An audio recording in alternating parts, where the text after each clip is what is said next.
source in the area, virtually iron-free water. It runs year-round at a constant 56 degrees. It has never gone dry in the entire history of the distillery. We use this water strictly for making our whiskey. Now we've traced the source back inside well over a mile, and the passageway's got too small to continue. So we don't know what the origin of our water is. We do lease over 1,000 acres of land on the other side, and we control what's done with the land to ensure nothing will affect the quality of our cave spring water. Totally cool. Yeah. Wish I could go in there. This cave spring, sometime in the month of September of 1850. We don't know his exact birth date. His records were destroyed in the courthouse fire in 1883 when half the town of Lynchburg burned to the ground.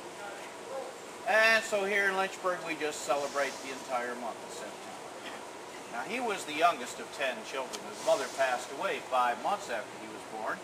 His father remarried, and Jack did not get along with his stepmother. So Jack left home at the age of 7. He wound up living with a gentleman by the name of Dan Call. Now, Dan Call was a Lutheran minister, general store owner, and a still operator. He's the one that taught Jack how to make whiskey. Not long after Jack went to live with Dan Call, an evangelist by the name of Lady Love came to town. She convinced the members of Dan's church he had a conflict with his lifestyle. The members forced him into the decision whether to be a preacher or still operator, and he sold his still to Jack. A few years after that, Jack discovered this cave spring and laid claim to the land that the distillery stands on to this day. And Jack was only 13 years old at that point. When Jack was 16, he knew the federal government was going to start taxing whiskey. He never made an illegal bottle of whiskey in his entire life. Before 1866, anybody could make and sell whiskey. Jack went to Washington, applied for and received the first license to distill whiskey. We are the oldest registered distillery in the United States. When you folks see the number 1 on the side of the buildings and vehicles, that's what the number 1 stands for. When you folks came in the visitor center, you were greeted by that statue in the hall, and that statue stood out here nearly 60 years. It started to deteriorate. We moved it inside to protect it. That statue was Jack's actual size. He only stood 5 foot 2 inches tall. Of course, we needed to replace the statue. We had an artist do this brand new Jack in bronze. He did an excellent job of giving us a young Jack, but he did make a mistake. He always thought of Jack as being larger than life.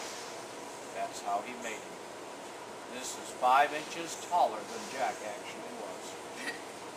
September the year 2000, we unveiled this to celebrate Jack's 150th birthday. First question asked at the unveiling, what do you call the new statue? We stepped back, took a good look, figured we'd call it the obvious.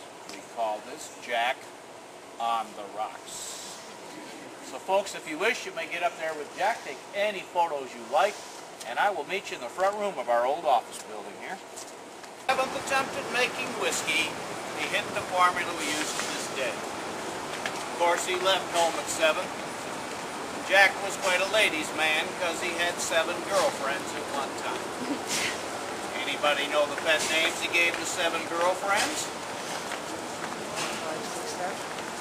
I heard 1, 2, 3. That's pretty close back there. Monday, Tuesday, Wednesday. Had a husband answer that correctly one time. Wasn't pretty. Poor fellow spent the rest of the church explaining to her why he knew that answer.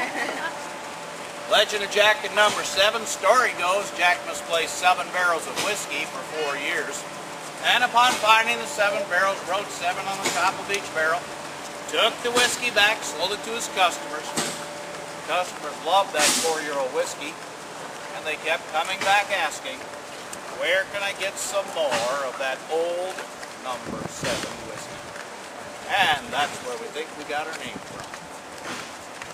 60 cents of every dollar for our whiskey goes to taxes. Here's how they used to spend our tax dollars. That little brick building had 3 full-time federal agents making sure we did nothing wrong or illegal. They had 2 agents watching the 3 agents making sure they did nothing wrong or illegal. And when Reagan was president, someone got smart. They removed the 5 agents from Lynchburg, never to be seen here again. Let's go inside here, folks, and watch your video. Effort to make our own, crafted from American white oak. The rough staves are cut from the trunk and left to season in the open air. The simple seasoning of the wood prepares the oak and contribute to the character of the whiskey. Next, the staves are carefully planed, cupped on one side, and the joints cut at a slight angle. A mistake here, and the barrel will leak, giving the angels more than their fair share. Now the staves go to the barrel raiser. Yes, barrels are raised, not built. No glue, no nails, nothing that might taint the whiskey. The cooper fits together by hand staves of different widths, like puzzle pieces. 33 staves to the barrel. A seasoned barrel maker will raise 250 barrels a day. Now it's time for toasting, the crucial step